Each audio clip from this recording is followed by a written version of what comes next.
All right, and we are at time where I want to get underway soon here to keep us on track. And both Diana and David and Nate will keep asking for folks to complete the survey and to rename, and we're going to go ahead and get underway. Again, when we put you into breakouts, which will be, about over an hour of the time, near an hour and a half of the time we plan on spending together today, having knowing exactly where you belong and exactly the reason will be make the time the most meaningful for you. So we really do want to welcome you to the Kindergarten Transition Summit. Um, and we are very grateful to have an opportunity to share the time with you today. We have a lot of resources that are on our website. And I think before I go too much further, I would just like to share if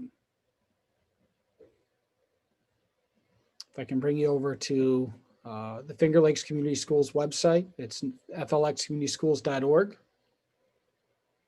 All right. / New York State B5. And again, there would be the afternoon meeting that you've all joined. Beneath that are the tools for teams and the presentation content. So everything from today will be accessible to you, okay, right online. And anything that Nancy or Patty or Tina goes over is going to be all right here. For instance, the slides from today are available right here. And the videos we will show you later are also available here. So I just want you to know that if you get disconnected or you lose anything or you miss anything, we've got it saved for you. And we will have a recording of this available at some point for it. So as you keep renaming yourself there, I want to just take a second and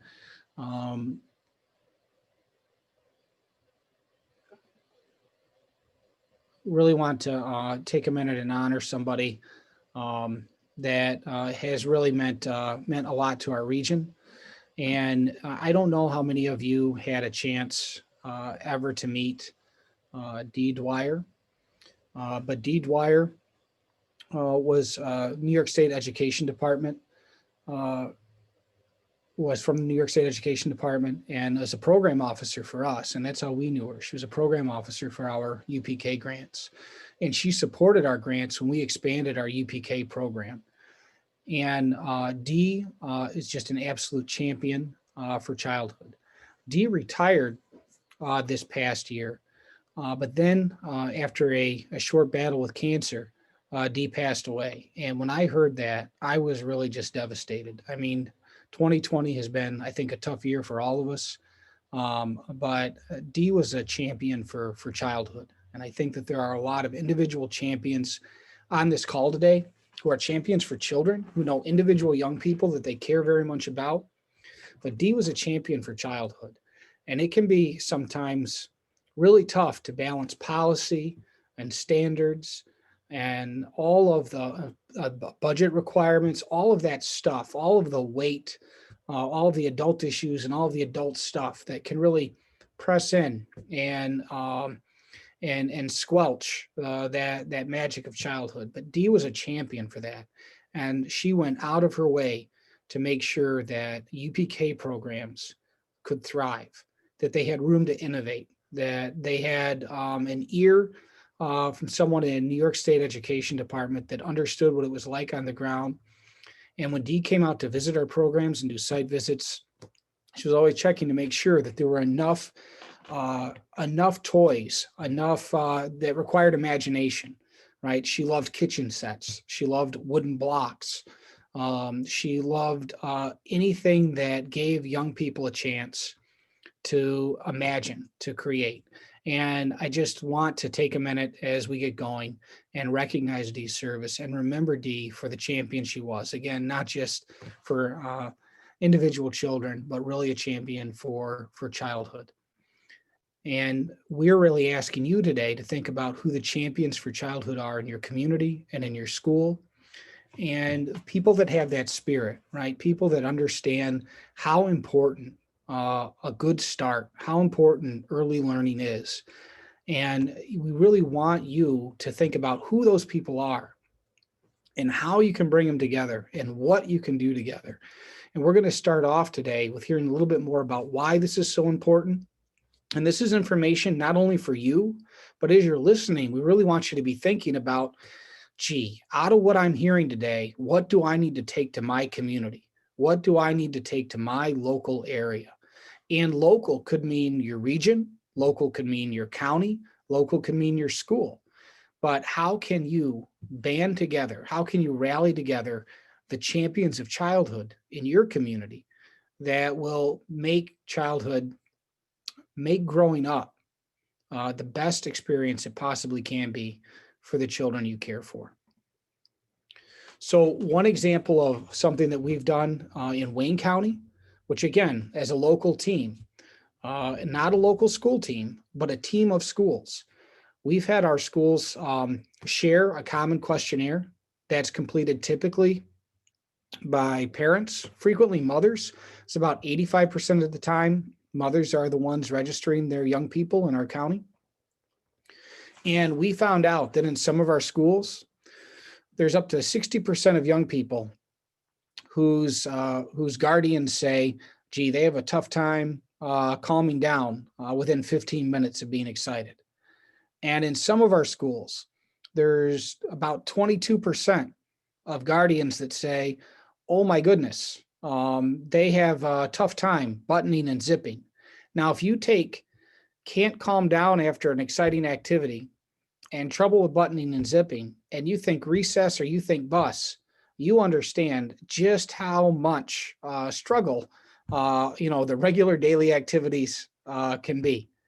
So when we think about those needs of individual young people, those developmental challenges, that ability to self-regulate, the competence of basic buttoning and zipping, there's that individual consideration, but we can also look at the environment. And when we think about the environment that young people are in, we found out in our survey that in some of our buildings, 1 out of 4 of our young people has moved a lot. Well, when you move, you may not know where the library is. You may not know where the pediatrician is. You may have moved away from family or closer to family. And there could be any number of challenges that come with all of those moves. And if you think back, at least I can think back, when our family was first getting started, we're a little more financially secure than we were when we first started our family. And moving is sometimes more a part of young parents' lives. So think about that, particularly maybe this year as rent protection for COVID comes to an end. Look at our bottom note there. You can see that the proportion of incoming kindergartners who were never or seldom read to in some of our school buildings in Wayne County, that was over half. So our young people are arriving to our school buildings, sometimes with over half of them hardly ever being read to. And if you think of all the benefits of being read to, of learning to attend, of imagining, and then you think of what challenges those young people may face, both as they get started, but as they continue their education, it's really important to consider that. So this survey is a tool that we use to understand both the developmental needs of young people as a population in the environment and mechanics and the day-to-day life of what's going on in our community for our young people, and to consider as a group of schools, as a group of community agencies, as a partnership, what we can do in the Wayne County Partnership to shape what early learning looks like for our young people. So Finger Lakes Community Schools is hosting the event today. I took you through the website there, and the community schools is an idea that everybody is working together, collaborating to help young people establish trusting relationships, develop self-regulation, develop the skills they need, and to stay healthy. We really believe in a person-centered and place-based approach. And so we take a look at an individual young person and we understand these young people have needs. These young people also have strengths. They have assets and they have gifts that they need a chance to explore and they need a chance to demonstrate. And so what we can consider as a team, as a transition team, is how can we organize the resources that we have in this place to benefit these individual young people, to put them on the stage to showcase their best strengths, and to be the support beneath them when they need help overcoming particular difficulties. So our Wayne County Community Schools model puts students right at the center. We really want to make sure that there's an access point for the school, that every family feels like they've got a good way to connect to the school, and that the school in itself is a good way to connect to all of the other resources that young people may need. Whether they need support academically or meeting basic needs, a community school is going to build that collaboration to rally the community, to meet the needs of families and serve individual young people. So as you think about early childhood, you can understand how a community school's approach could be really important in developing a strong transition team and a way to rally the champions that you want to reach out to, that you want to involve into making the start of early childhood learning, the start of a school experience, the start of kindergarten, the best it possibly could be. So I want to take a minute to introduce Nancy. Nancy, can you wave at the screen if you're there? If you see Nancy, there she is. Nancy, as we get into team time later, she'll be facilitating all of that time. And starting off, our first presenter today is Patty. And I'll let Patty introduce herself more. But Patty has been instrumental in helping us plan. And she's from the New York State Council on Children and Families. And I think, Patty, if you are ready to go, I'm going to stop sharing, and Patty will start sharing her slides. And again, going to frame for us just how important and just how critical this time is. What's going to happen in the background right now is we are going to start to try to put everybody into breakout rooms. And so you may get a private chat message from Diana or from Nate or from me, just asking you if there's a particular group you need to be in. And hopefully if we work through the survey, we'll have most of those in the survey too. So without any further ado, Patty, you ready? I am. Can you see my screen? We can see your screen. We can see who's in the room, and you are ready to go. Okay, thank you, Jay. And I have to say thank you to Jay and his team. They are behind the scenes and they've done amazing work on videos and things that you will see later today. They've pulled this together to make it a statewide event. It's the largest kindergarten transition summit we've ever had. I think it's our 19th or 20th one that we have done through Head Start and PDG Birth to 5 funding. So thank you all very much. And we can't begin to thank you for all the work you've done to pull this together.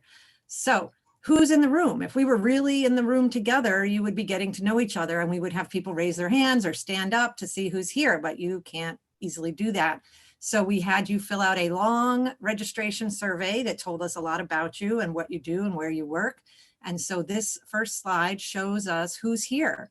Who's here is quite a bit of people from childcare, Head Start, childcare resource and referral agencies, family childcare, K-12 administrators, pre-kindergarten teachers, librarians, and other. Other is 24%.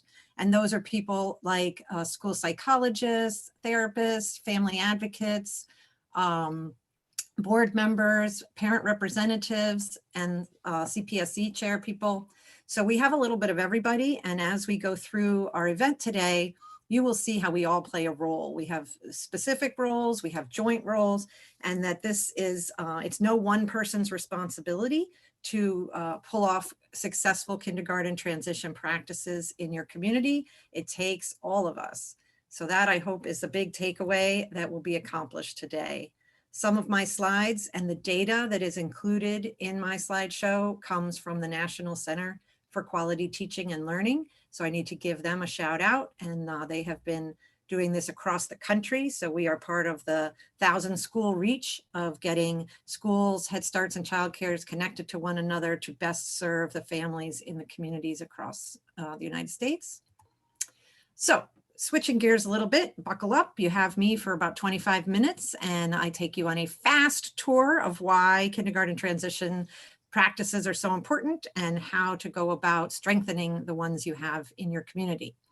So transitions across the lifespan. This is one of them, but so are things like marriage or coupling up, getting a new job, moving, adding to the family, having babies or grandbabies, and also hopefully someday retirement.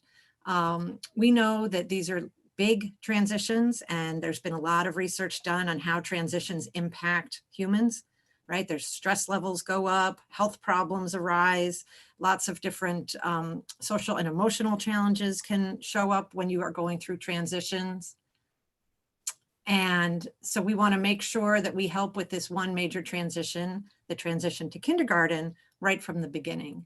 And we know that things that help people with any transition, are you hearing me? Oh, are things like information, like for a trip, you would need a map or a GPS or somebody to help you get there, building positive relationships so you have somebody you can trust and turn to, and things like knowing what to expect, the consistency. If you like to stay at Marriott's, you know what's there, you know what kind of soap they have, you like their bedding, whatever. So we want to help set up strategies for success for families transitioning into kindergarten. The adults are in charge of this, right? Kids are there whether they like it or not. We have the responsibility of making certain that everything is in place. So if you Google first day of kindergarten, these videos pop up and everybody is crying. Kids are crying, parents are crying, teachers might be crying. So we want to change that story. We want to see all of the positive times that children have transitioning into kindergarten with a new backpack, being excited and a little bit nervous about that first day, but we want to reduce the crying. And we also know that early experiences matter. You can't just start transitioning into kindergarten in August, right? We know that it starts from birth or even prenatally to set the stage for developmental success for all children.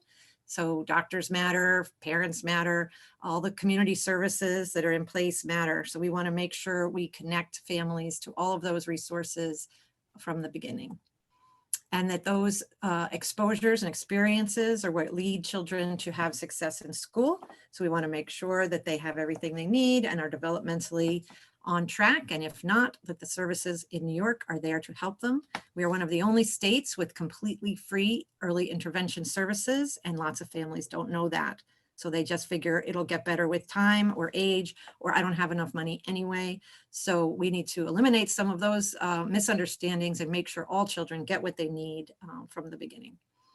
Again, health checkups and going to their regular well baby checks, getting the nutrition, WIC, etc., that they need to be healthy and ready to learn. So that doesn't mean you'll be prepared for kindergarten. So we know we, the adults involved, need to set the stage for success. We need to have a roadmap that we all are following, and we have goals and expectations that are clear. So we know when we've gotten there. The idea of running a road race when you're 6 years old. This is my daughter. When she was 6, she was going to run her first race. And she said, "Mom, what'll I do when they say go?" She had no idea what was in store for her. So there was a lot of anxiety. And I said, the road is well marked. You will see where to turn, and there are helpful people along the way. If you fall or stumble, they'll help you.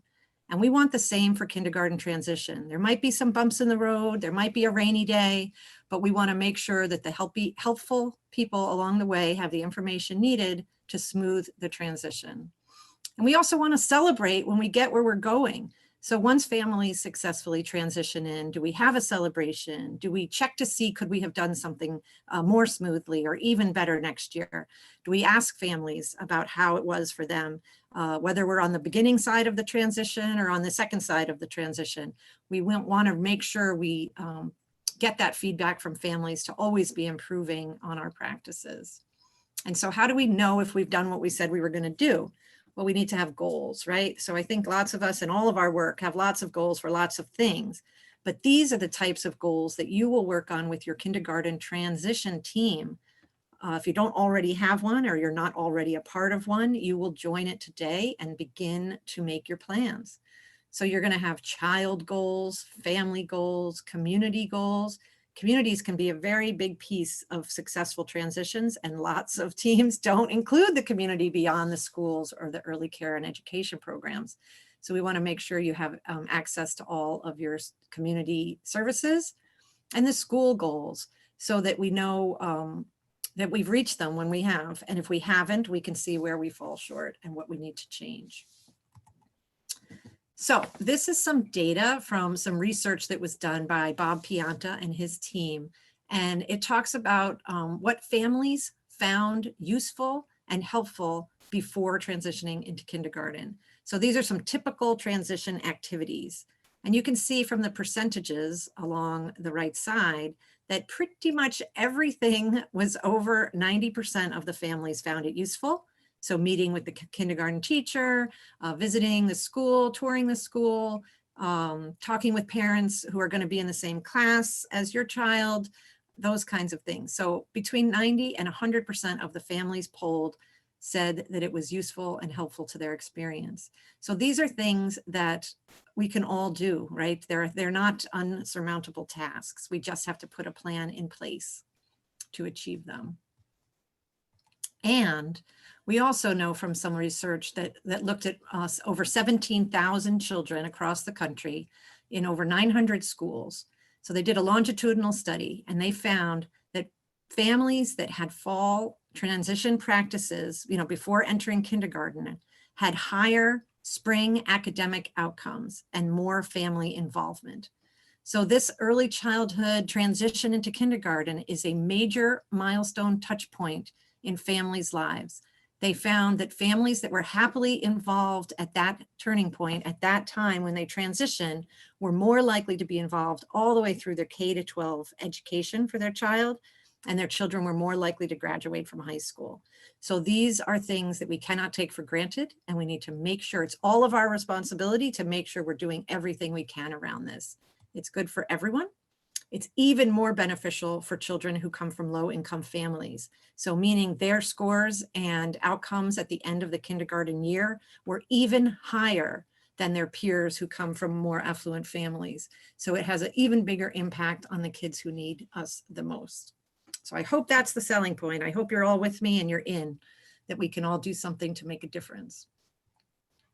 So we have the benefits for the community. So for everyone. So each group that we mentioned has some benefits. So children who participate in transition activities prior to school are more likely to be socially ready, which also helps them be ready to learn. It's hard to learn new math skills when you're crying or when you're nervous or having an anxiety attack. So having them be ready helps them do better socially and emotionally.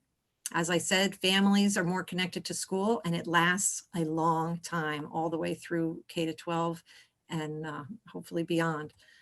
Teachers are more prepared to support the kids coming into their classrooms if they know who they are, they've seen their screening results, perhaps gone on a home visit. So these are all things that can help lead to an enhanced experience and a better start to school. And it is a financially smart move. It saves money in the long run. It saves staff time. It saves outreach and some community services. It saves the school a lot of heartache and headache. And it doesn't take a lot of money to get a high yield on the return of that investment, of that time and energy spent before the children come in. So I hope, again, if you need to convince anyone back where you work, that we can help you have the right tools to convince people. And so you say, oh, we already do kindergarten transition activities. So that's fantastic. And you probably have some of these best practices already happening at your local level. But this is an opportunity today to be in a breakout room and to plan and decide together what some of your goals will be and whether or not you want to apply for some funding that we have available through the Birth to 5 grant that will help you to implement maybe a new strategy that you haven't used already. So getting aligned in your community is a first step. So if you haven't already looked at these 3 early learning documents that can help you plan your curriculum and train your teachers and know what's expected of children at each level. These are 3 separate documents that do 3 different things, but they all are aligned, and you should be sure that your staff are well versed in them. We've also done a crosswalk that lines them all up and shows you where each domain, which activities in each domain are aligned with each other. And so we have that available, and we will plop that into the chat and make sure it's available also on the website with the resources.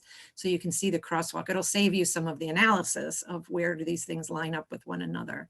So I hope you've seen these before.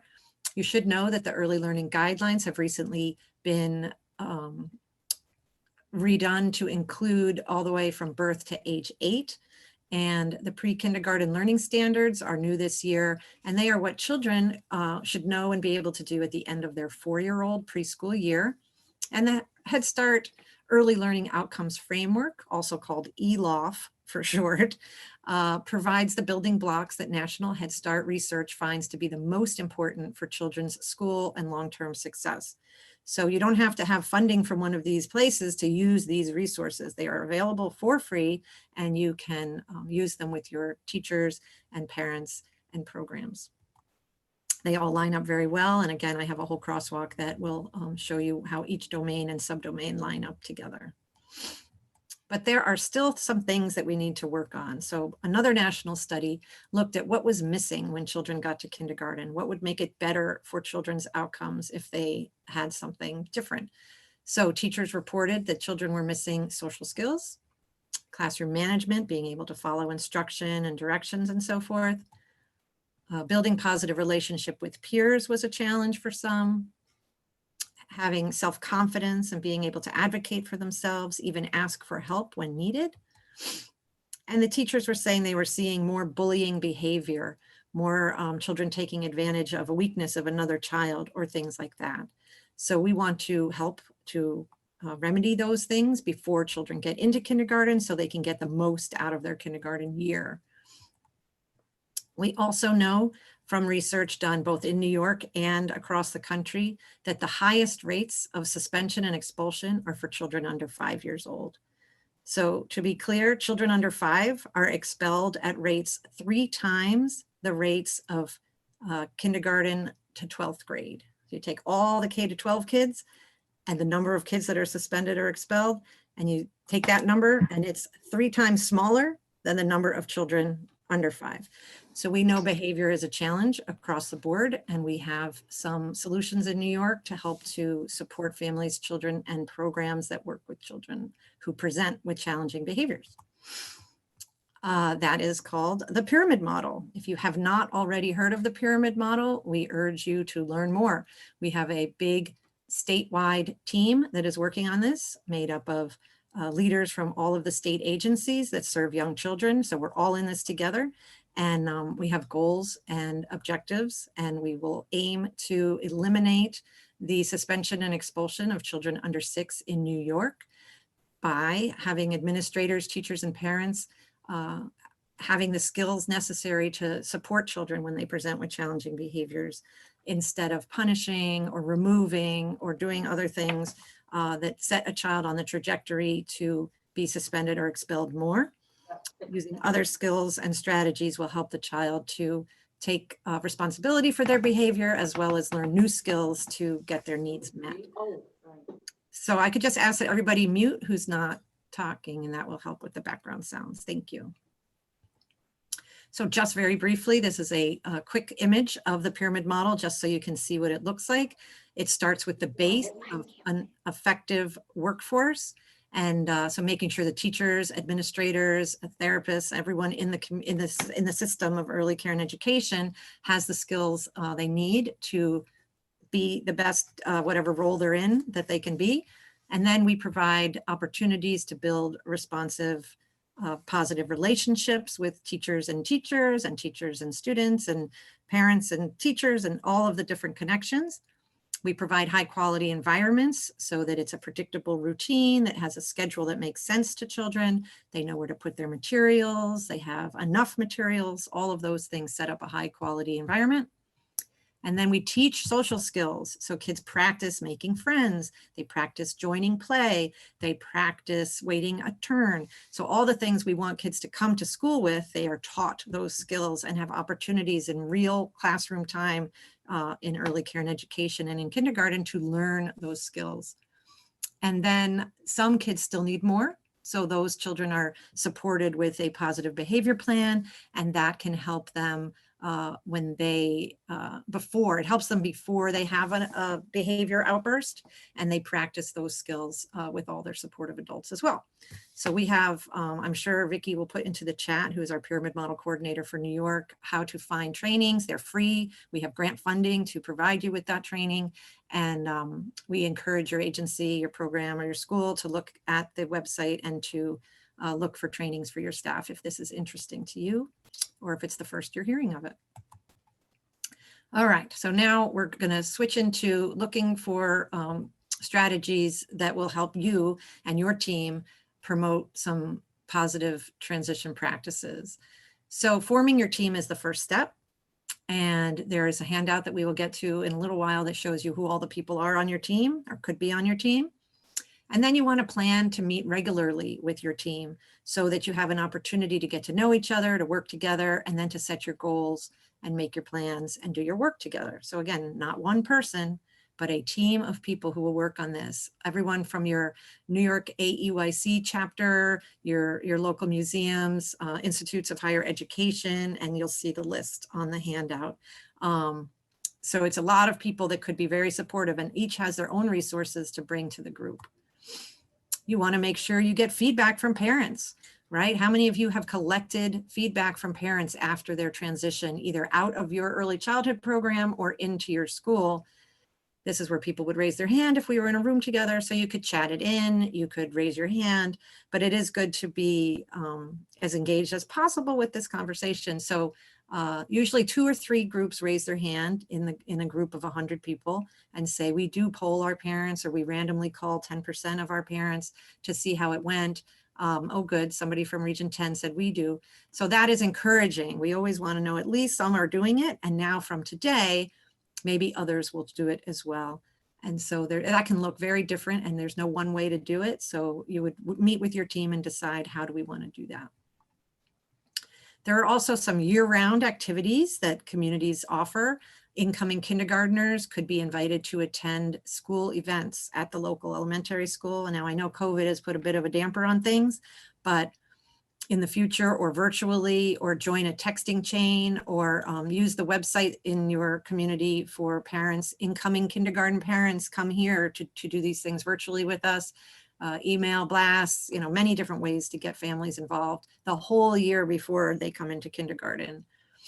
And also things like using the public library. They have many readiness, if you will, activities, and we'll hear about some later today in one of our panel videos, because the library offers lots of information that can help families and also work with children. They do story times and activity times that are really helpful for children. And we talked about the website, and also giving families a chance to ask questions. So some communities set up a phone line or an email address that it's like questions about going to kindergarten, click here or call this number, so that they have a chance to ask questions. And you can post frequently asked questions, because lots of parents have the same questions. This is where most people say, money is tight. We can't do a lot of these extra things this year, but we're here to convince you that most of it is not a heavy lift. It's not a big money sucker, and that you will actually be saving money in the long run. So it's money or time well spent. Instead of a real bus ride, if you have busing in your community, you could do a virtual bus ride where you video it with your cell phone and then post it on your website. You could also meet the teachers and the nurse and the gym teacher with a virtual meeting, and send a secure YouTube link to new incoming families. Some districts that did this found that kids and families would click on the link over and over and over again. They'd watch it many, many times. So we know that they liked it and found it therapeutic for grandma who was nervous about sending her little grandbaby off to kindergarten. And also attending, like we said, any kind of education fair, book fairs, fall festivals, those kinds of things, letting incoming families know about those activities, anything the school already has planned. And again, I know this year might be a little different than usual. Getting children registered for kindergarten has been shown to be a very positive practice. In some districts, kids were not registering until the middle of September, and that puts them at a disadvantage pretty much for the entire year. They missed all of the orientations. They missed learning how the classroom rules work. You know, they come in and they're just discombobulated from the beginning. So recruiting, many different ways: television, radio ads, local papers, church bulletins, WIC offices, grocery stores, hair salons. Go where the parents go in your community. Where do they hang out? Where do they socialize? Where do they get their takeout food? That's where we should be posting the kindergarten recruitment materials. We should be talking to houses of worship. Sunday schools could give it out, anything like that. So wherever families go is where we should make sure our materials are located. And don't forget dads. So in one community, dads, a lot of the dads, no women in this picture, went to the off-track betting. And so they set up a little text message at the off-track betting that said, "Dad, did you know it's time to register your 5-year-old for kindergarten?" And oh, somebody's not muted, but I'm glad you're laughing. So it sounds like empty. I can't describe it. Mute everyone, Patty, then ask you to take yourself off of mute. okay. Okay, I'm back. So this is funny but real. And so there are places, barber shops and some places where only the dads tend to go. So we want to make sure it's not all mom's responsibility to get kids registered for kindergarten. Okay. And we used to, back in the day, we'd always go door to door to recruit for pre-K or Head Start or kindergarten. And that went by the wayside when computers became a household item and cell phones. But there's something to be said for going door to door and recruiting families to let them know when kindergarten registration takes place, what it involves. And some even say, and a free gift is waiting for you. It might be a box of crayons, it might be coloring sheets, it might be a book, but encouraging families to get registered early is helpful for everybody. We talked a little bit about adding the information to the local takeout food. Where do the kids who come into your programs get their takeout food? So adding a flyer to the bag for the Chinese food, making it available in the languages of the families that live in that community. These are all ways that some programs on Long Island really got the kids registered on time, and it made a huge difference for the start of their school year. Some classrooms in pre-K or childcare practice what their school does. So they know the kids are going to whichever elementary school. So they find out from those kindergarten teachers, how do you guys line up? What do you say? What do you do? Is there a blue line on the wall? Do they have to stand on one side of the hallway?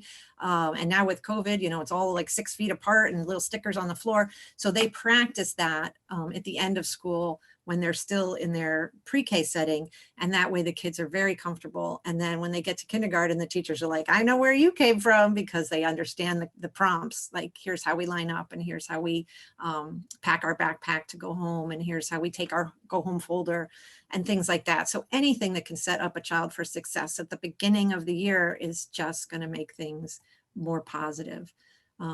Also, as you form your teams, you're going to want to know who's in your community.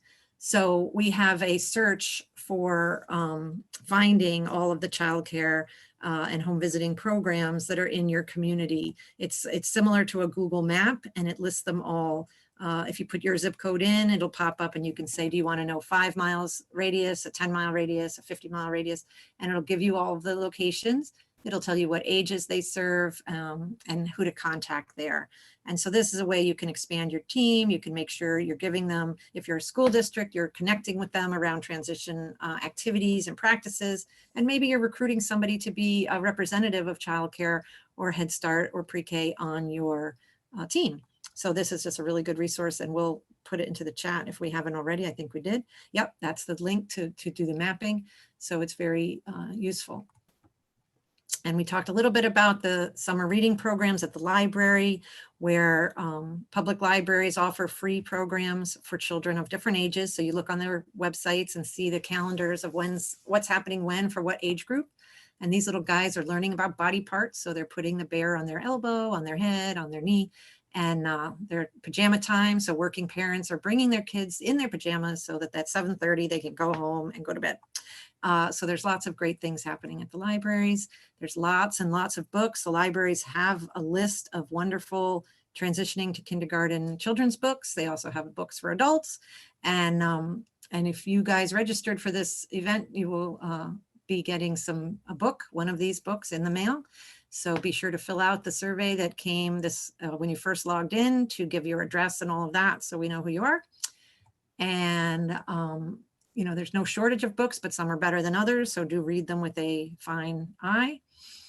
And I hope you walk away knowing that each of us fills a role to help children be ready for kindergarten and to help kindergarten be ready for children. We want to make sure all their services are in place and that they have what they need to be successful. And in your links to resources, you will see this planning tool. So this is something you can use today and going forward to help to plan what you're going to do next. So hopefully before the end of today, you will actually write down some strengths that you have in your community around transition. You'll write some areas that you know need attention. You want to make sure kids are getting screened earlier. Maybe you want to make sure you reach out to a particular group that you have not had success with in the past. Maybe you hear some good ideas today and you want to write those down and share them back with your group at home. And the only way to do all of that is to write it down and then look at this later, and also to give yourself a deadline. When do you want to do it by? What do you need to do? And who will need to do it with you, or who do you need to tell? So that you have a little mini action plan. Look, it's like 2 inches wide. It's a tiny little action plan that you really could do. And we know that if you make a goal, you're much more likely to accomplish it, because an idea without a goal is just a wish. And we don't want to make wishes. We want to make goals come true. So I hope you're laughing. If you're in the room, I hope a couple of you would be laughing, because that's supposed to be funny, but it's also true. As you later, when you break into your breakout rooms, you'll be starting to form your teams. And if your team members aren't in the group because they didn't register today or they weren't available, that's okay. You have time after today to reach out to them and find them. And this is what you will fill out. And I will add that this is a required piece of the funding opportunity that we will have available for innovative kindergarten transition practices that you'll hear about at the end of today's session. So this is not to be ignored. This is a very important piece of the activities. And again, we want kids to be ready, not only on the outside with a lunchbox and a backpack, but also ready on the inside. That's my son, who's now 20 years old, but that was his first day of kindergarten. And some of these slides, I said, were from the National Center for Quality Teaching and Learning, so I do have to give them credit. And I hope if you use these slides later with any groups that you do, please keep this slide at the end, because their data was collected and posted through this group. So there you go. Thanks. And I think I'm turning it over to Tina Rose Terriglio from State Education Department. Yep, and as Patty stops sharing and as Tina starts to share, I just want to encourage everybody, if you can, to let you know we've got you, we think, in breakout groups. They are going to be nearly perfect. So after Tina's done, we're going to put you in groups, and then if it's not right, you just leave that room, but I'll explain all that in a minute. I appreciate everybody that renamed and everybody that did the survey, but we are, after Tina shares, we've got a breakout time plan that Nancy will introduce. So stretch a little, wiggle a little, and Tina, thank you so much for being here with us and being ready to share out and give more information to our participants. Okay, good afternoon, everybody. Thank you for participating in today's transition. I'm from the Office of Early Learning at the State Education Department, and I'm going to share 2 tools that we have developed to help support you in reflecting on your current transition practices in your programs. So we have 2 versions of our tools, and these are optional. As I said, they're optional planning tools. They can help you as a practitioner reflect on your current practices. We have a version that is made for school districts and a tool that's made for CBOs.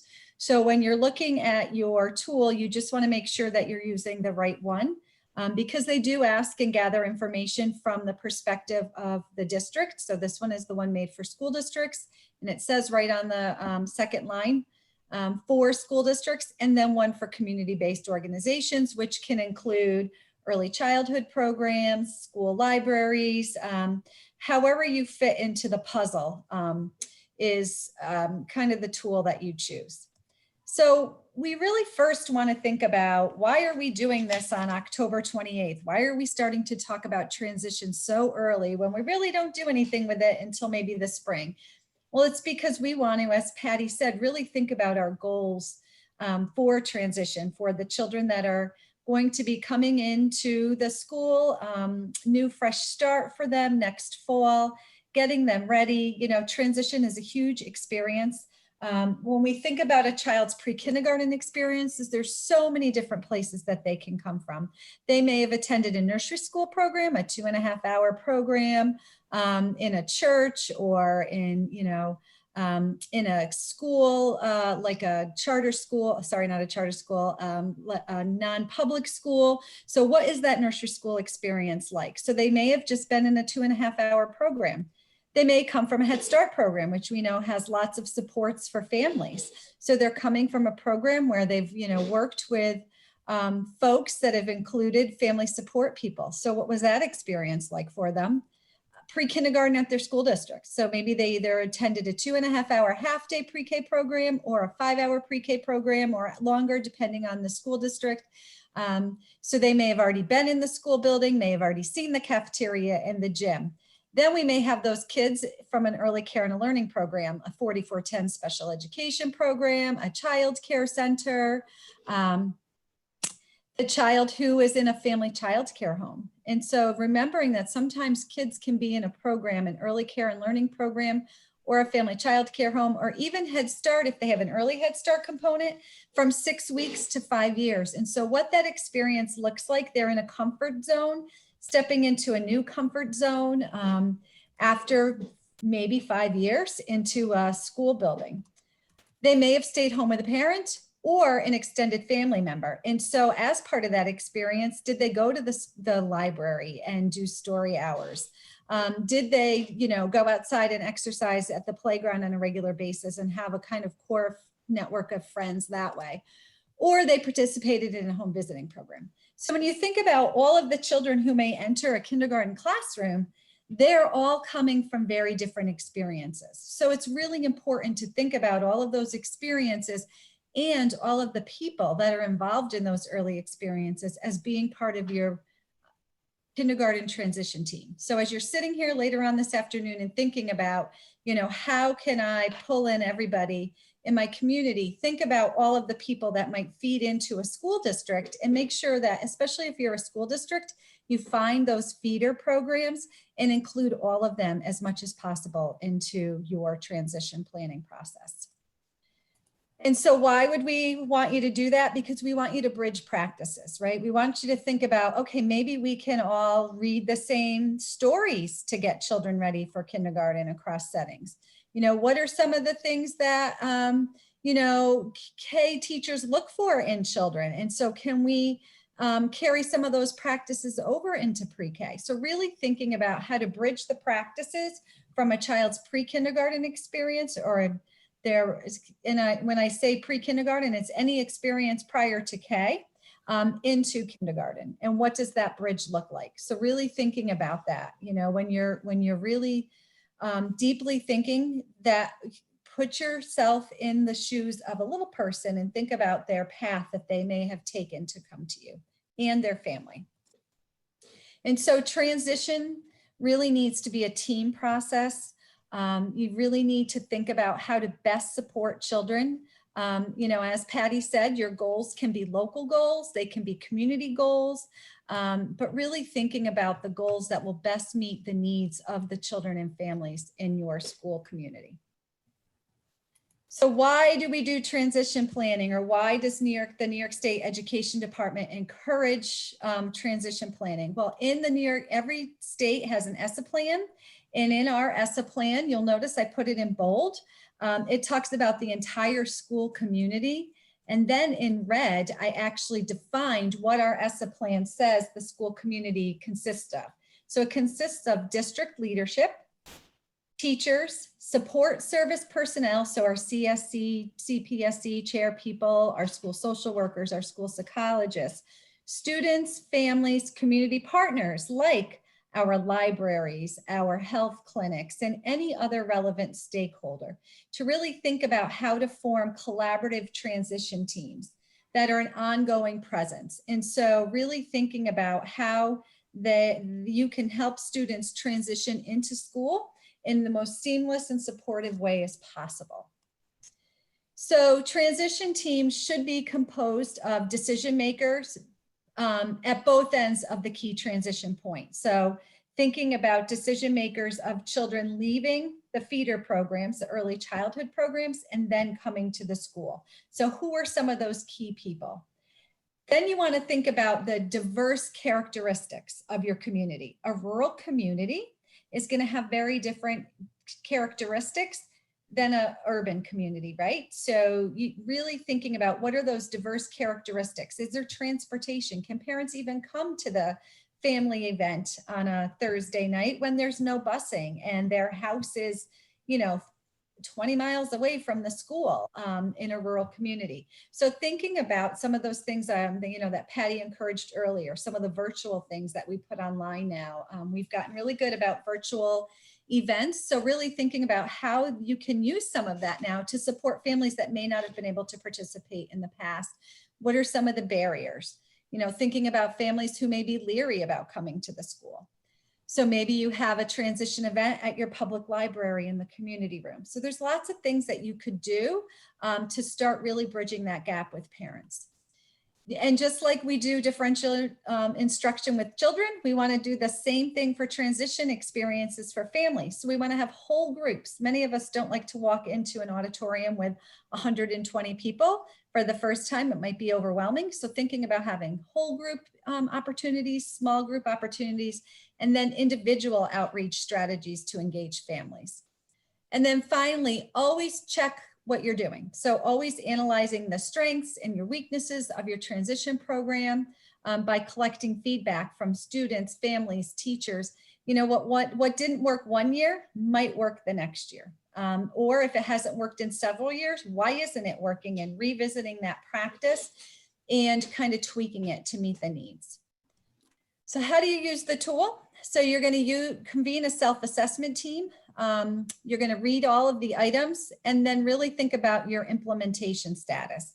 So as I said, we do have 2 versions of the tools.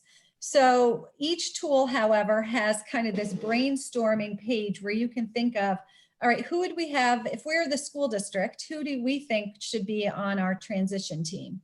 And then who are some of our community-based members, and vice versa. If you're a community-based organization, and I was on a group earlier who's never had an opportunity to reach somebody at the school. So it's thinking about how do we reach those people and who could reach them for us? Do we have a parent who has a child in our program who is in 3rd grade? Maybe they're active on the PTA. So thinking about who you can engage at the school level to be on your team. It may not necessarily it may start with someone like the school social worker or the school family outreach person. It might not be the superintendent of the building. So thinking about who is that person. So the district version has 3 areas for planning that it captures, and we're going to go through them briefly. The first is gathering information about early childhood community programs. So knowing the names and locations. And so you can find many of the licensed programs in your community by using the Office of Children and Family Services search engine for childcare in your school district boundaries. But then those programs like nursery schools, so finding those programs that you might not have a lot of information about, nursery schools, private Catholic schools, for example, or other private schools. So it's a really good idea to provide some kind of question when parents are coming to your program about where did your child come through? What program did your child attend prior to this? Because it'll give you some information about a program you might not know was out there. Making sure that you also have contacts with programs that support families, like adult education providers, job training agencies, those kinds of programs that can reach families that you might not be able to reach. And then having opportunities through emails and meetings for districts and directors and teachers from those early childhood programs in your community, just to start talking about and sharing information about effective transition. So gathering all that information you can about what's already in your community. And then gathering some information about kindergartners and their family. So as I already said, gathering some kind of information about their pre-K experience, knowing a little bit about their family background. Do they have other children in the district? Is it their first time coming to the district? Thinking about if a child participated in a formal early childhood program that did assessment and screening, thinking about a way, maybe a one-page summary that you could get from those early childhood programs. You know, the child's shining moments, some of the things that challenged the child throughout the year, that the program can share with you, just to give the teacher some background information about that child. And then finally, how are you going to use that information? So if you do kind of gather information from families, making sure that it's purposeful and it's not something that you're just gathering because it's a good idea, that it's something you're actually using to drive continual improvement and practices in your program. And then the third part on the district one is family engagement planning and activities.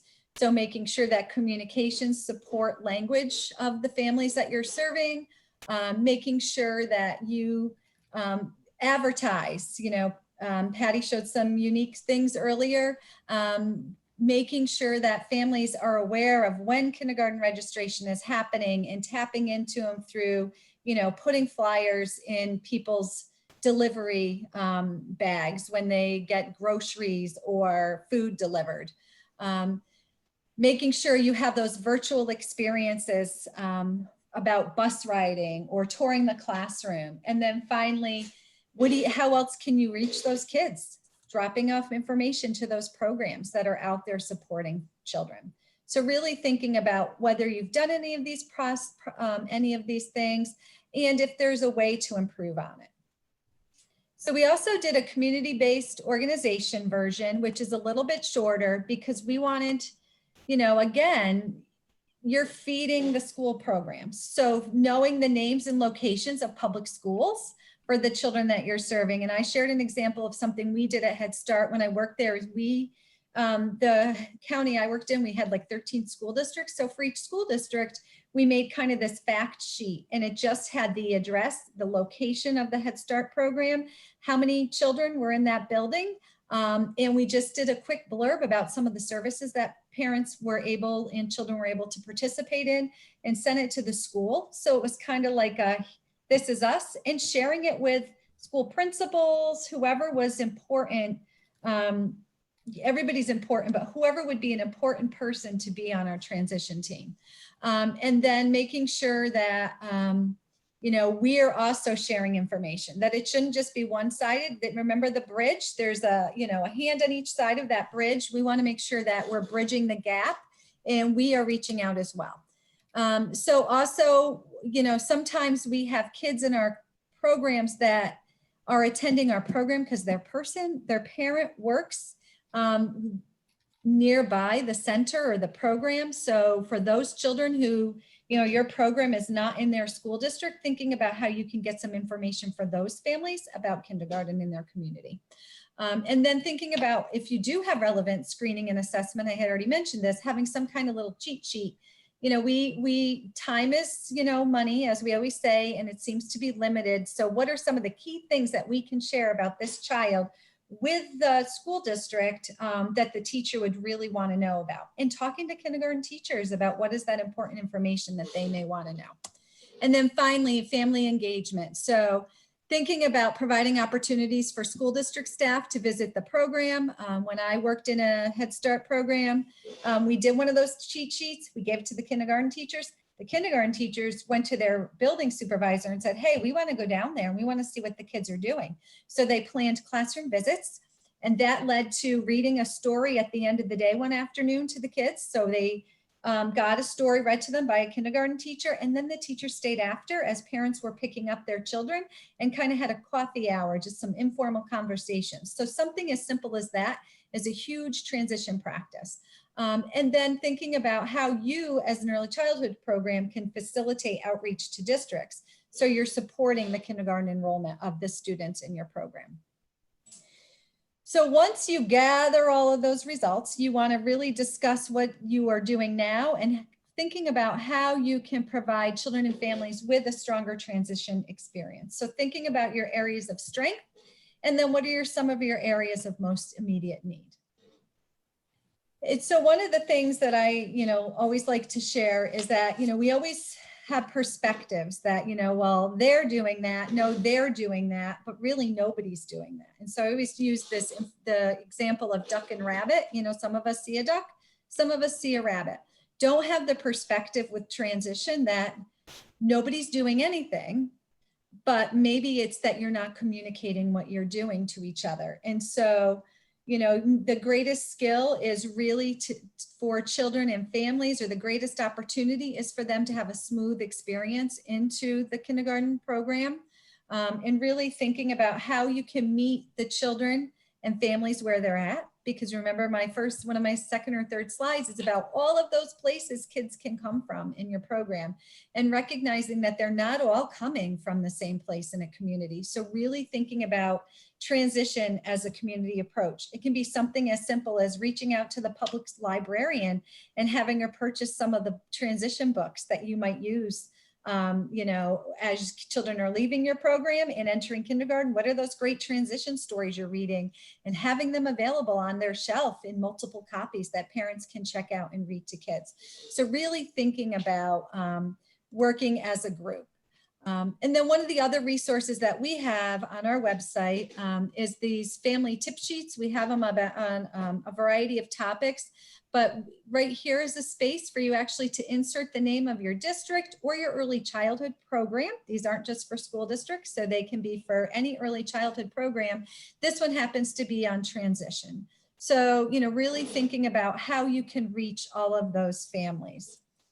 So hopefully the tools will help you in your reflective practices as you're thinking about transition and the importance of transition. And as kids are getting ready to move on to kindergarten, it's never too early to start thinking now about your plans. And if you have any questions or need to reach out to our office, you can always email us at oel@nysed.gov. And so I'm going to turn it back over to Jay, and I just want to commend you and say thank you for your participation today. Thank you, everybody. We just, I think we've got breakout rooms about set, and I'm going to see if I can get our PowerPoint back up and running here. And let's see, Nancy, are you ready to talk about team time? I am. Okay. Thank you, Jay. Thanks, everybody. Who would have thought that there's so much that goes into transition? But you can see just from the things Patty has presented and the things Tina have, there may be things that you already do. There may be things that you haven't thought of to do. And so for this team time, what we're going to do is you're going to have 20 minutes to do two things. Take a break. Please remember to return on time. So that would be right shortly, just a couple minutes before 2 o'clock. And so we want to make sure that you have all the tools you need. Download the tools from our website. So we want to make sure that you have the planning tools for effective transition team planners. Looks like this. And you can have that. Patty mentioned it. And we'd also like to make sure that you have your the tools that Tina talked about as well, for the community-based organizations, for the school districts, and then also the reflection sheet that Patty had discussed. So if you have all those tools in front of you, when you go to your breakout rooms and you meet with the folks in your region, or possibly from your district, it'll make it a lot easier. And so between that and then taking a short break and then returning shortly before 2, I think we'll be set.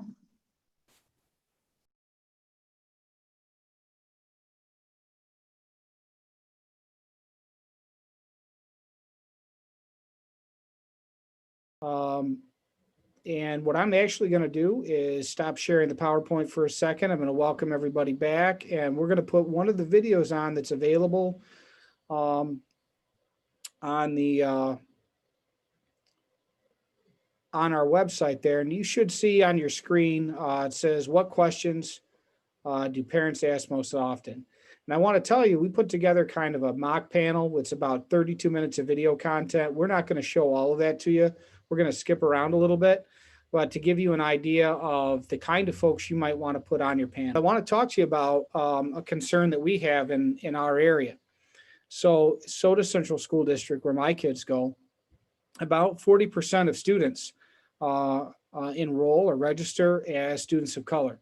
But when we look at our professionals, when we look at our staff, most of our professionals are Caucasian women.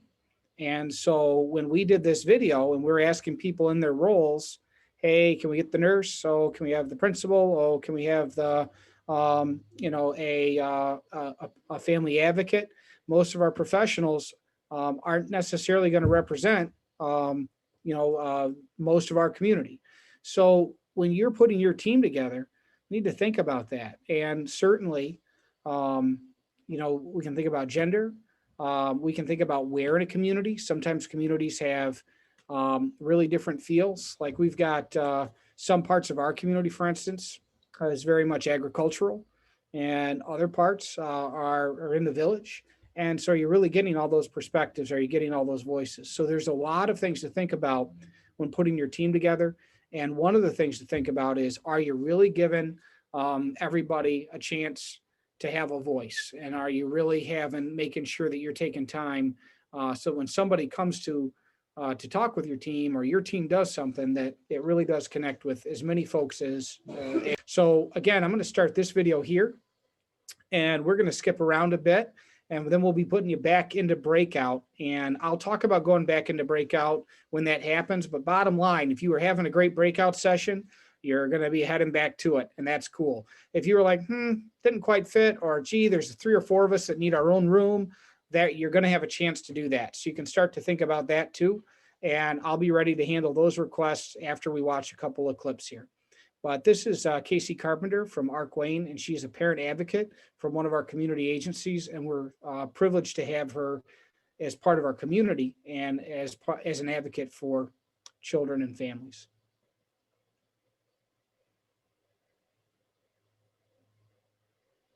Just a general kind of, how will I know? Like, how will I know how their day went?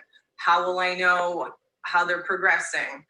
How will I know that they're eating well at school or they're making friends? So I think a lot of these do have to do with students with communication challenges, especially children who are nonverbal, but it can very easily apply to all students. Kindergartners are very young. They have a hard time thinking about their whole day and expressing it to their parents. So I think that the most important thing that a transition team can do is to really think about the style of communication you're going to have with the parents. Think about ways that we're going to be able to communicate all of those little parts that are important to parents. They want to know, did my child refuse to eat breakfast and lunch and he's coming home very hungry? Did my child make a friend today? Those kinds of things are very important to parents. So I think that that's a really important part of a transition team to consider when they're coming up with plans for incoming students. So as an advocate, one of the things that I do to help support the transition is I try to help the families find ways to connect very directly with members of the team, like the important members of the team.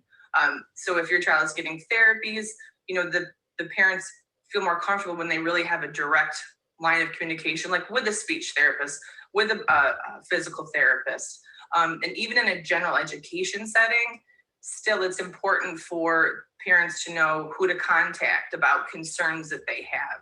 So that is something that I really support as an advocate, is that I make direct contact with all of the team members and kind of triangulate the communication system and really personalize it sometimes, because sometimes parents have specific questions.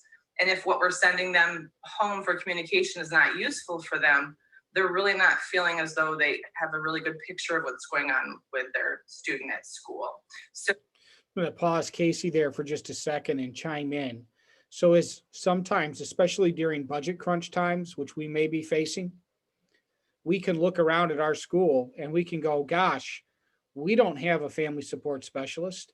Well, you know what? Our school doesn't either, but we've got Casey. And that's part of that kind of community schools idea of, can we reach out to agencies? Can we reach out to partnering agencies? Some of them may be able to do Medicaid billable services. There may be a resource at a library. There may be a resource outside of school. And that's really about being person-centered and place-based. When we look at the young people we're caring for, who's out there that also cares for them? And how can we invite them in to be part of a team that continues to put together everything our kids need to be successful? You can watch more of Casey there on the, again, the presentation materials. And we're going to bounce over to Beth. And Beth is going to share a little bit about an experience we had in Wayne County and how we did kind of a county-wide transition effort. And again, I'll hush and let Beth share.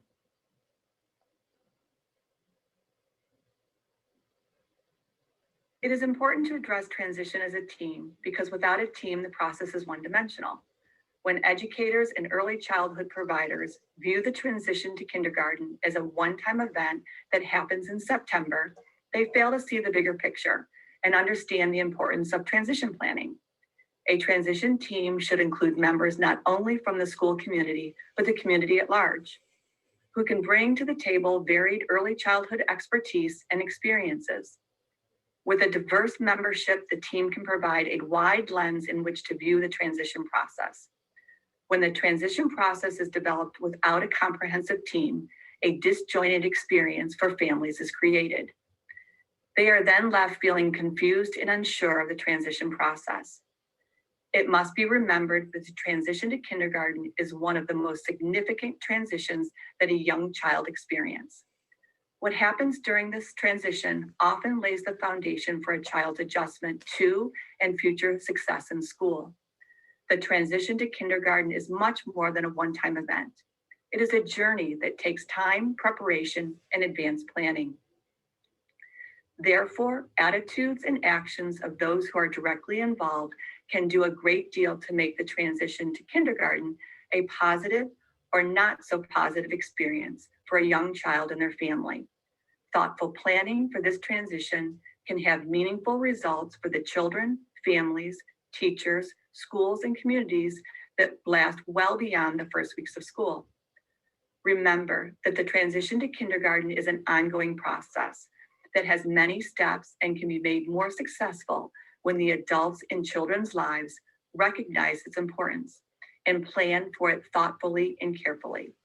With effective and collaborative teaming, a successful community-wide transition plan can be established that includes creating and promoting connections and relationships in the community, maintain ongoing communication between early education and care staff and kindergarten staff, prepare children for the transition, and involve families in that transition. So Beth is going to share a little bit more, and then I'm going to actually take you to the resources that hopefully you had a chance to scan and highlight the ones she mentions here. And then after that, we're going to put you back into breakout for a little bit to work on picking your team, and I'll have Nancy explain. So again, a little more information from Beth, a quick example, and some explanation from Nancy on your next team time. Teams can encourage and support families by remembering that the transition to kindergarten is an exciting time for families, but it can also be filled with anxiety. Families have a sense of pride that their child is entering school and will be facing new challenges. There is also concerns about how their child will cope with the change, if he or she will be successful, and what changes may occur to their role as parents. They hope that the transition to kindergarten will be a smooth and happy one. Therefore, it is essential that there is frequent and effective communication with all families whose children will be entering kindergarten. This engagement must include families who have a child with special needs and those families whose first language is not English. The transition process must make families feel welcomed and involved. The transition team should include a cross-section of transitioning kindergartners' families who can be active, contributing members of the team process. Providing families with only the procedural steps to transition is important, but is not enough. The school's transition plan must include numerous engagement opportunities to build a family's sense of school community prior to the first day of kindergarten. Remember, families are their child's first teacher, and as such, educational organizations and community early childhood programs must work collaboratively to assist families in understanding what kindergarten ready really means for their child and why they have a key role in their child's development. Ultimately, a well-planned transition process benefits children, families, teachers, and builds trust and relationships for the whole school community.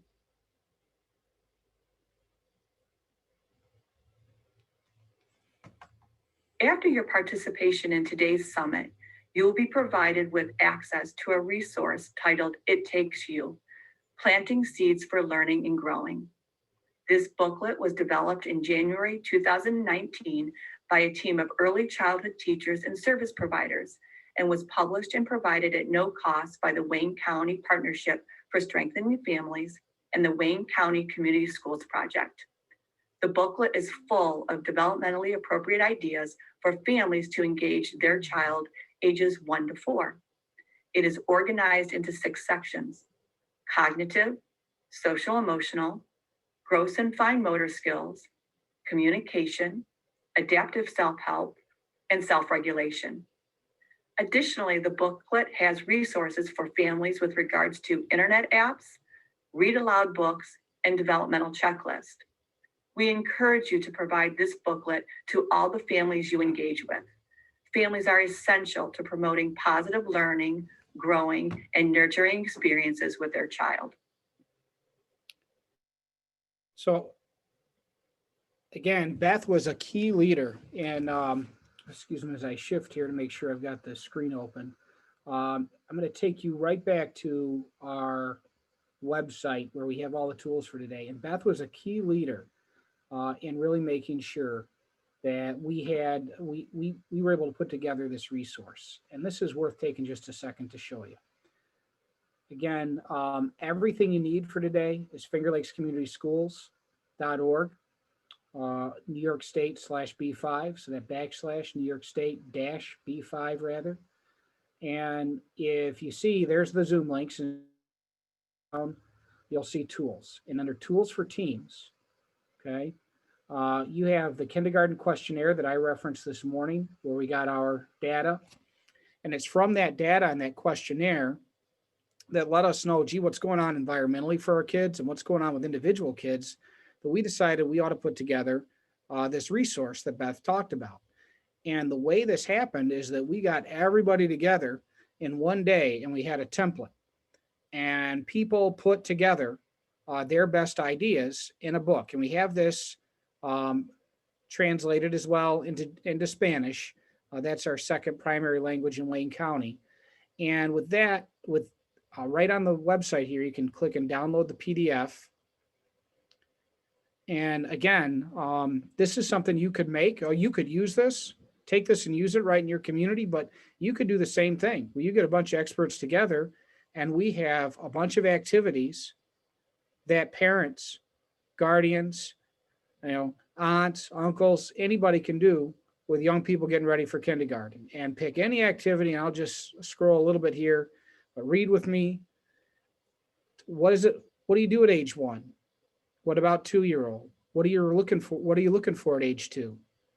What does it look for at 3? And we try and get this out as often as we can to pediatricians' offices. We pass it out when we're registering folks for school. But this is just something that we have. And we have one young person, well, he's young to me, he's a credible messenger. He's starting to do a group with dads. So he's taken this book and he's using it as a resource to meet with fathers, to give them an idea of what they can do. And he came up with that really when he read through this and said, I wish I had known this. Some of his boys are just entering kindergarten now. And he was like, I wish I had known this for all of my boys. So it took time he got other dads that he knew in the community and he got them together. But really having those credible messengers and having tools they can use is one strategy your team can put together. So if you lost where that was, don't worry, you can always email us. but it's in that list. It's at that New York State B5 site. So we have some more video for more panelists that we want to show you after, but I really want to put Nancy back up to set you up for a little more team time where you're going to think about, gee, who are those people? Who are those people that you can rally in your community that care about early childhood, that care about what it means to grow up where you live? And it'll take me just a second to get past here. I think that was the first team where he did the scanning of the tools. And there you go, Nancy. You should be all set to talk about here and introduce how we're going to spend this next chunk of time. Great. So what we want you to think about here is you can download this, this team planner and look through it and ask yourself, say, who is missing? And so the way that you figure it out is you get in there and you start filling out the actual names of people and their contact information. And there could be some things on this list that you're not familiar with. Somebody asked me earlier, what is a 4410? Well, and I said, that's a great question because they weren't familiar with it. A 4410 program is a preschool special education program where because you're going to have some children coming in to kindergarten who have special needs or who have an IEP, that individualized education program, and who have special needs and are going to require more. So you want to have either that person from the preschool special ed program on there, or you want to have that CPSE chair, which means Committee on Preschool Special Education. So there are just a lot of acronyms. There are never any silly questions to ask. And so we want to think about everybody, the kids with special needs, their families, kids without special needs. And we want to remember that this is going to be the first experience for many families. This could be their first child. Some families, it could be their third or fourth child, but it's going to be different each time because each child is different. So we want to make it a positive experience each time. So we're going to give you a little bit more time to go through this. And just to let you know, if you apply for seed money, which we hope you will, this particular planner is going to be a required component of it. So because we want to know who the people are in your community and who you're going to work with. So this will be, we'll ask you to submit this with the application. And I'm going to bop around to rooms right now after we go back in. And if you have any questions, I'm more than happy to help you.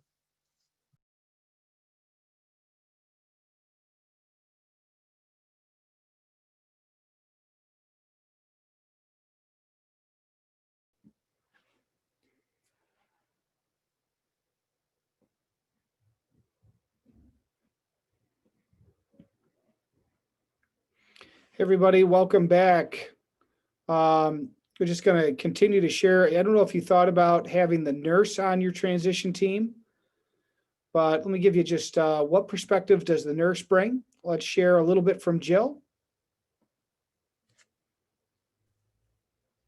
I feel that the school nurse helps to bridge the gap between home and school for a parent. Parents, when they hand their child over to school, they're handing over their most precious gift. I feel that school nurses are here to help. We're here to listen to them and help ease the transition. Sometimes it's things such as helping them apply for health insurance and making sure they have a doctor and they have a dentist. Eye care, does their child have needs that maybe they could benefit from seeing a counselor? Those are the types of things that a school nurse can help with transitioning from a child being at home to a public school setting. So then nurse can also answer a lot of questions about screening. Again, this video is available as a resource, so you can watch the whole thing or use parts. One emphasis that we wanted to place, we don't know if folks were thinking about their local library, is a local librarian, and some libraries have children librarians right on staff, can really do a lot to support what's going on in kindergarten. We would like you to hear a little bit from one of our local librarians. Libraries play a critical role in helping kids and families get ready for the transition into kindergarten. Great ways that libraries already support families in preparing for kindergarten is through story times. That's like our key thing when it comes to helping the families. It lays a foundation for socialization, developing a routine, early literacy, learning our shapes, our numbers, our colors, learning fine motor skills, learning how to use scissors, pencils, crayons. Also, we do sensory playtime and baby story time. So that's also working almost at the very, very beginning. Sensory playtime is very important to babies in learning all the different kinds of sensory feels. And baby story time, again, lays that early literacy foundation, helping new moms, new dads, new caregivers, learn what their kid actually needs to start at the very beginning. Reading, they say from the 0 to 2 is the most important time for kids to be learning to read. So listening to their mom, dad, parent, caregiver, listening to them read stories is very, very crucial from that 0 to 2 age. We also create helpful resources, materials that families can take home with them. List of websites that are really good for education, like ABC Mouse, PBS Kids, Sesame Street. We also do take-home resource bags. I have one right here. So we've developed something like this, which is for construction, and it's got all kinds of fun things inside. You can see crafts, things that help with that getting ready for kindergarten. Let's see, what else? We also offer 1,000 books before kindergarten, which is a program that we encourage families to start at birth. And if you read a book a day, by the time the child is 3, they will have read 1,095 books.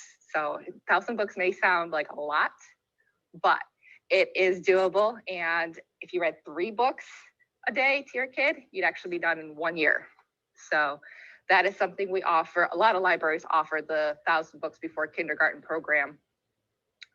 We also offer like milestones for that program, which kind of helps encourage, keep them going. So every time they reach a milestone, like 100 books, they get a prize, 200 books, and so forth. And then they also have a tally sheet. A lot of the families like to keep the stickers and those sheets as like, just something to look back on, put in their scrapbooks, and then they get a certificate at the end that shows their accomplishments. So again, a really good question for kindergarten transition teams to ask is, how can we at the school, especially if it's a school, and I'm talking about community schools, how can we as a school help connect families to great resources like this that are in our community? Another piece that we try and do in Wayne County is, let me give the principal a chance to speak for just a second. Let me have Ellen Lloyd share when we're thinking about what are some things we're thinking about. And Ellen is one of my favorite people to work with around early childhood, really anything. She's brilliant, Marion Central School District, and would encourage anyone to always reach out to Ellen for ideas. We think as a school a lot about the equity piece. So what do students need? And knowing that that's going to be very individual based on the students that we have in front of us. So we try and be really proactive of planning for the students we do know in terms of what supports they might need. We have the luxury that a lot of our incoming kindergartners have been part of our UPK program. So we have a great feel for what those kids might need academically and in terms of their social emotional needs. And we try and plan ahead to support kids with what they're going to need in the classroom. I also think we have a fabulous team when it comes to looking at student data and being really thoughtful about student placement. We try and place students in classrooms that are going to meet their needs in terms of the adult teaching style and also in terms of the peer groups that we put together. And in terms of the supports that we provide within certain classrooms, whether that's a special education teacher, an aide, a TA, really trying to set kids up for success from the very beginning of school. So then one last person that I really want to make sure that we hear a little bit from is that a lot of county mental health offices will offer free screening. And it's a way for families to access support, and you can open up your door to your local mental health professionals right from the jump. And it can be a great place for families to get some extra support. Kindergarten screenings are a way to ensure that a child is developmentally ready to start kindergarten and to determine whether there needs to be any additional support set in place in the classroom. So another important area of a child's development is the child's emotional well-being. So Wayne County Mental Health, in addition to the traditional kindergarten screening process, partnered up with schools to provide an early recognition screening tool. And this screening tool is able to gauge a child's emotional wellness. This tool is just a simple checklist, and it's able to just show a snapshot of how that child's emotional wellness is at the time. And we're able to determine from the results of that screening whether services would be beneficial or more further evaluation would be helpful for the child. So in addition to sharing with parents the results and making some follow-up recommendations with the families, we're also able to share that information with schools so that they know any emotional wellness issues that their incoming kindergartners could have coming in, as that could certainly affect their ability to be successful in their first year of school. So I'm going to stop sharing and stop that video now and just remind you that all of that is available. And we are running ahead of schedule, and we're trying to stay ahead of schedule here in the afternoon. But the main thing I just want you to be aware of, and the theme we're trying to hammer home, is that kindergarten transition is too important to do alone, and no one agency should do it alone. Everybody needs to look out and find who are those other champions. And one of the things that we really wanted to ask you to do is, if you could, Nate, are you ready on video over there? Is to think a minute and think about how we want young people feeling when they're coming in. Which video are we doing, Nate? Masks and Smiles, or the... yeah. All right, this is a treat. So Nate, if you go ahead and share your screen. And this is we hope that you'll be able to use.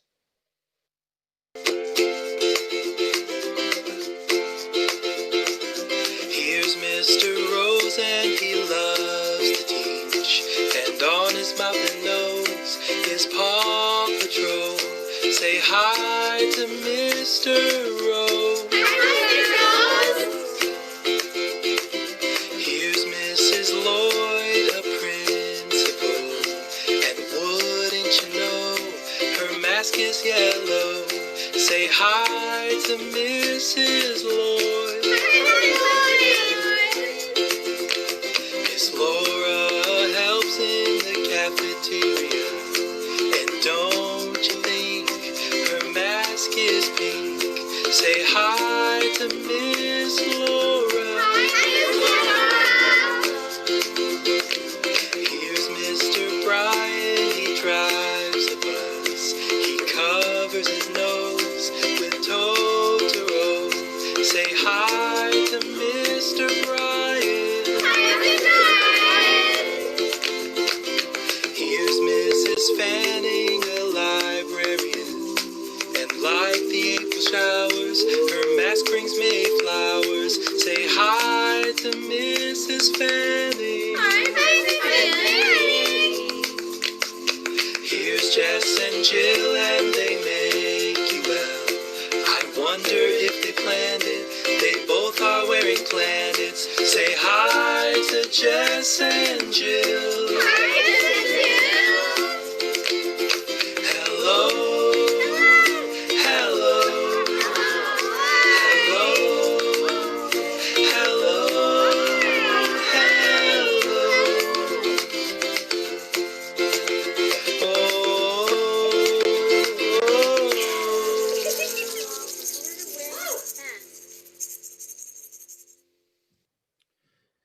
So we're sorry if that came through a little splotchy. Internet's in and out, but the video is again accessible right on the page, and hope that you'll consider using that and find that as again one of the resources you can take from here.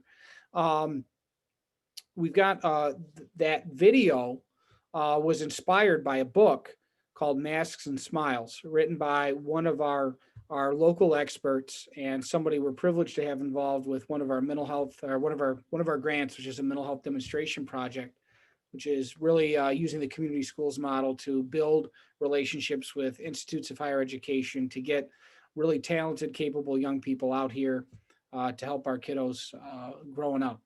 And that person, Dr. Hennessy Lustica, wrote the book Masks and Smiles, and is really kind of the theme of the time together today. And we have a video of our local literacy volunteers, childhood reader extraordinaire Derek Poole reading, and an interview with Dr. Lustica that we want to share with you now. So we'll do that, and then after that, you're going back into team time to think about, gee, here's some examples we've seen. We've got some people together. What could we do next? And the time will finish up today with team time. But we want you to watch this one last example and this one last tool before we put you back into teams. When you're ready, Nick. Masks and Smiles, written by Hennessy Lustica and illustrated by Fred Sovey. Good morning. As the big yellow bus drives up to my house, I see Mr. Mark. He's my bus driver. Mr. Mark is funny and kind, and he dresses up on Halloween and gives out treats on Valentine's Day. Mr. Mark picks me up on time every morning and welcomes me with a cheerful, "Good morning. Today's going to be a great day." Mr. Mark wears a green mask. It has little yellow splats on it, and it covers his nose and mouth. I know that behind Mr. Mark's mask is a big, happy smile. Look both ways. When the bus drops me off at school, I'm greeted by Mrs. Jackson. She's our crossing guard. Mrs. Jackson is always singing. She loves to dance too. Every morning, Mrs. Jackson holds up her red stop sign so I can safely cross the parking lot of school. When I cross, Mrs. Jackson stops singing, just for a moment to say, "Look both ways before you cross." Mrs. Jackson wears a purple mask with a pink rabbit's nose sewn on it. The mask covers her nose and mouth. I know that behind Mrs. Jackson's mask is a giant, happy smile. Good morning, class. My teacher's name is Mr. Smith. He is kind and patient. Mr. Smith never gets mad, even when we accidentally forget to finish our work. Every morning we sit crisscross applesauce in a circle on the big checkered rug in front of our classroom. Mr. Smith sits with us in the circle in his squeaky rocking chair and talks about the weather, our lunch menu, and the specials for the day. Mr. Smith always starts the same way. Good morning, class. I'm so happy to see you and share our day together. Mr. Smith wears a mask that looks just like a zebra. It has black and white stripes and purple straps that attach to his ears. Mr. Smith also wears glasses, and sometimes when he laughs, they get all foggy. It looks really silly, I know, that behind Mr. Smith's mask is a ginormous, happy smile. I pledge allegiance. Every day after circle, we turn on the morning show to see our principal, Mrs. Reyes. She is the leader of our school. Ms. Reyes announced every student's name on their birthday, and teachers too. She really likes birthdays. Mrs. Reyes also guides us through the Pledge of Allegiance. She stands up, puts her hand on her heart, and says, "Let's all say together, I pledge allegiance to the flag." Mrs. Reyes wears a red and blue mask over her nose and mouth. Red and blue are our school colors. I bet she even has a mask with a tiny picture of our school mascot, a tiger. Mrs. Reyes has a lot of school spirit, I know that behind her mask is a super enthusiastic, ready to start the day smile.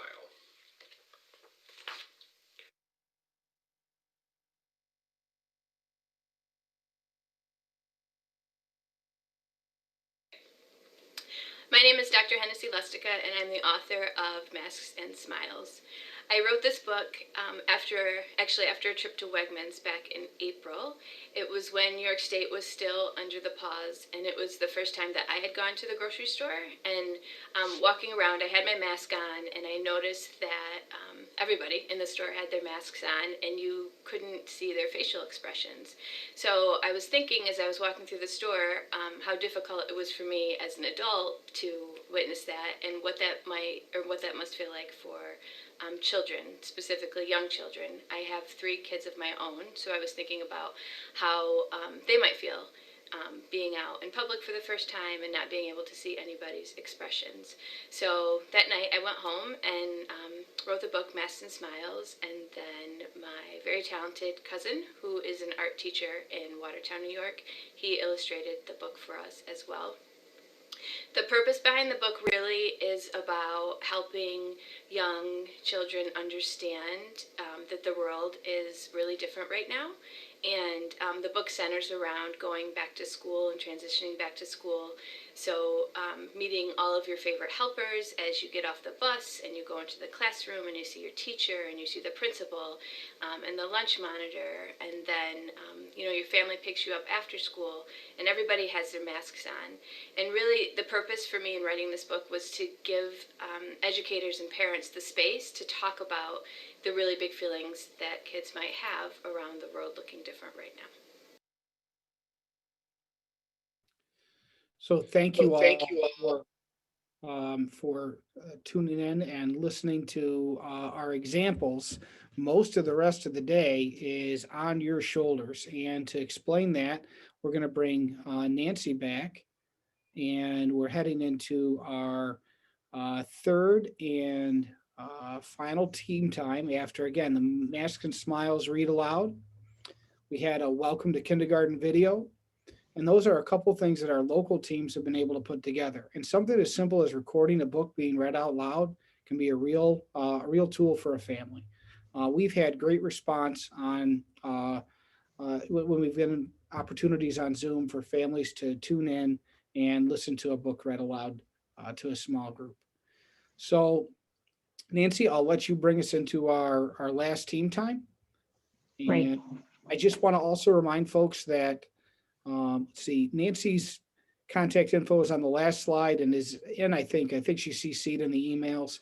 Nancy is certainly a go-to person. If you were heading back and you're like, gee, where can we get some more info, or can we get some more help on that after the day's over? Remember Nancy's name and make sure you can reach out to her if you need some help. Great, thank you. So we're going into our last team time, and I appreciate everybody being here. Now that you've seen a lot of the tools, I know a lot of you have downloaded the tools and you've worked on the transition team planner. It Takes You is another great resource that I hope you'll take advantage of and use. And as we go through this, I want you to look at this last one. It's the transition reflection and planning. Patty had mentioned this earlier in hers, and you can take baby steps. I mean, it could be as simple as making a phone call, or you can host a team meeting for your group. And I'm a big believer, you put it down on a calendar and it's going to happen. You pick a date and you make a time for a meeting, and you reach out to some of those partners, those community partners that maybe you think do something similar, that have done something similar, and you create a meeting to do that. So that's what I challenge you to plan your first meeting. And as you're thinking about that, I hope we've given you ample time to review all these. We want you to come up with one great idea, one good idea that you've heard or that you've brainstormed together that you'd like to share, because that will be the basis for your reflection. And you think about that good idea and you're going to take the next steps with it. So we're going to break up now back into your teams and make sure that, into your break rooms, and see if you're not in the right room and you need to be in a different one, please go back and let Jay know. But then after that, we'll come back, we'll share out an idea, and then we'll talk about the opportunity for seed money or for your agency or district to host your own summit. So we'll talk about that shortly. All right, everybody. I think it is the afternoon. We could, so what we'll do is we'll go for 3:35. That'll have us running about 10 minutes ahead of schedule. And again, that doesn't mean that if your team's committed after we do our quick share out of the closing ideas, if you want to stick together and keep working this afternoon, that's fine.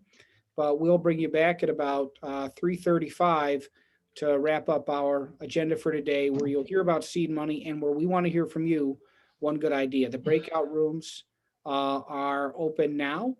And if you need to be in a different one, just hang here and tell me. But if you're ready to go ahead and join your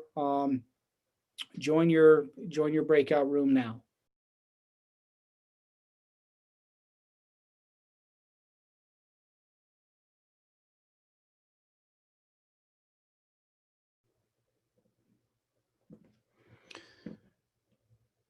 All right, everybody, welcome back. Thank you so much. Appreciate you being here. And I know we're headed into the home stretch. So just going to quickly hand it to Nancy, who's just going to ask for some ideas from you all and maybe share some she heard, talk to you about the seed money, and then we'll wrap up the day. Hi, everybody. I had fun bopping in and out of groups. And this is always the exciting time, you know, because everybody has come up with some really interesting and fun ideas.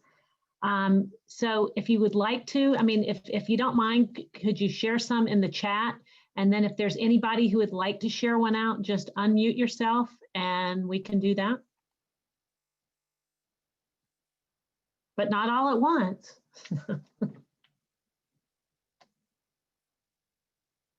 Really? Okay. Well, because you're probably all busy typing them in the chat. I'll share one great idea with you that somebody told me about. There is where they have childcare.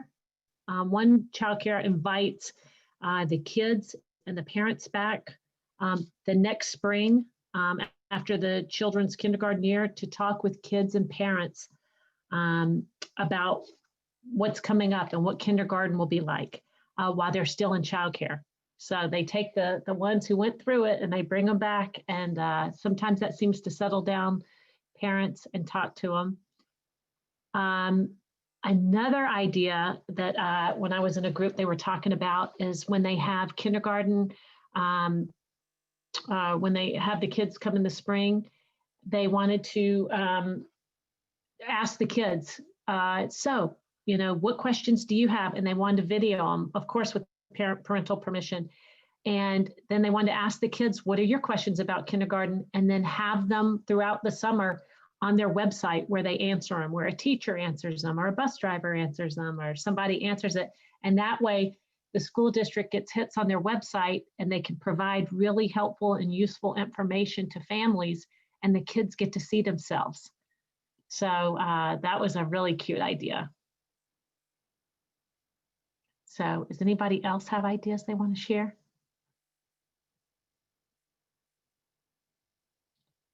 Okay. If not, that's okay. We can go on and we can finish up a little early. Okay.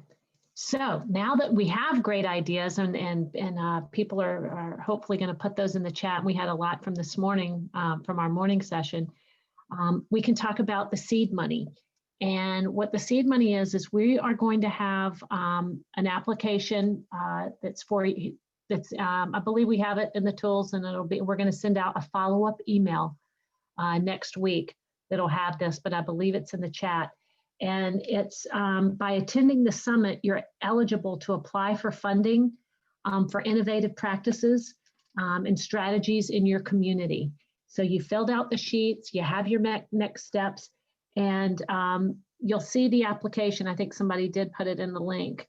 One thing I would ask is that as part of the application is that you fill it out completely, where you answer all the questions, and you're going to need a vendor ID number If you don't have a vendor ID number, it takes maybe about a week to acquire one. That has to be a part of it as well. And so that would be helpful. Let's see, what else did I want to tell you about? The application, it's kind of a short turnaround. We're asking for you to please have these applications back by November 18th. But we are going to have more money that will be available in January. So get your applications in now.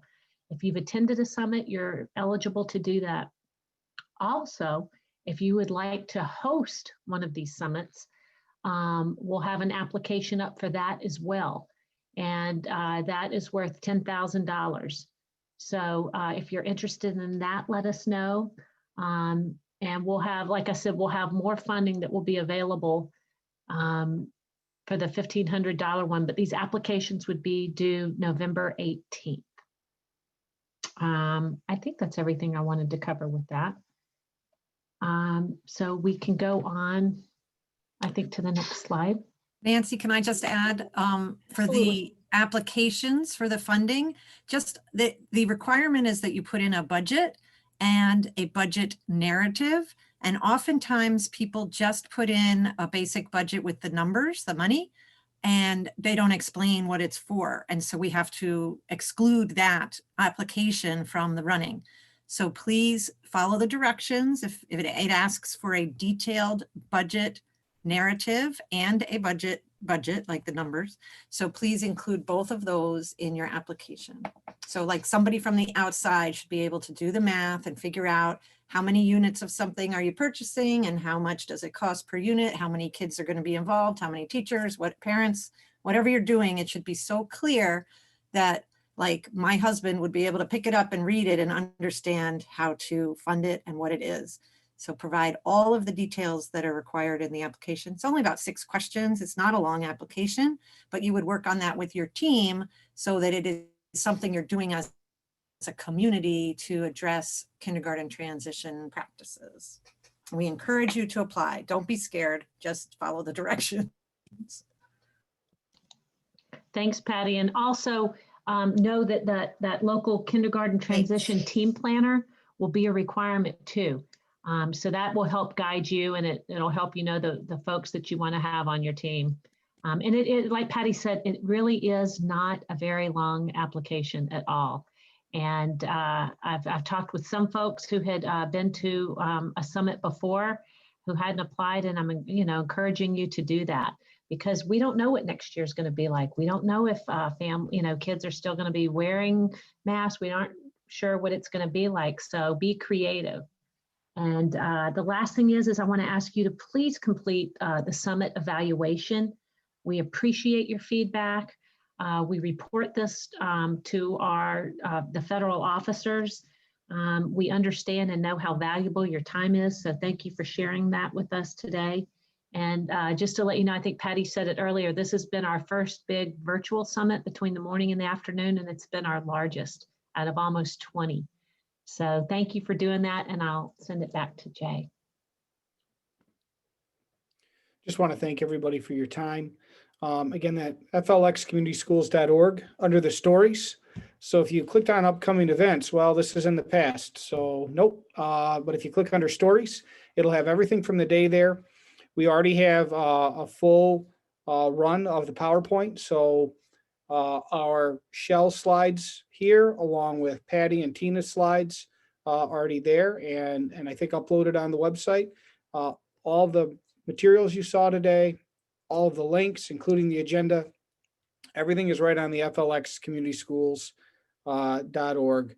So if you have any questions, you can go ahead and hang out for just a minute and ask those. We're going to play that hello video one more time and give folks a chance to do that survey. And then I'll be in the room and Nancy will be in the room for just a little bit. Tina and Patty may be able to hang out for a bit, and we'll just play that video, which will give us about 2 more minutes to fill out the survey. And yes, so the location, you can say virtual or you can say Finger Lakes for the location when filling out the survey. So Nate, I'm going to stop sharing and let you hit it.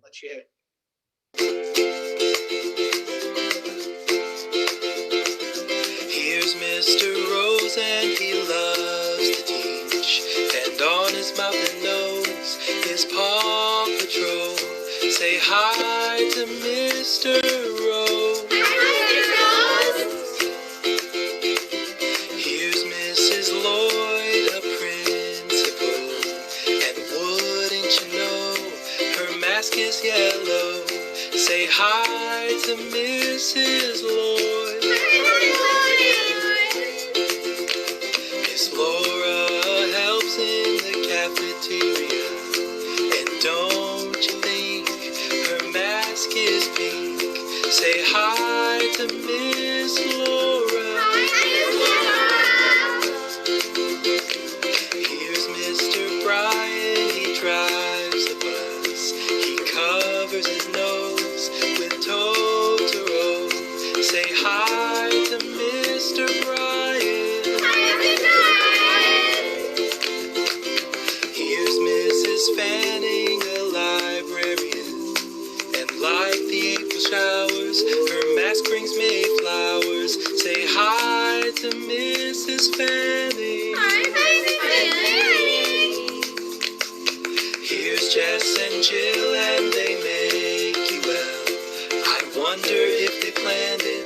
They both are wearing planets. Say hi to Jess and Jill.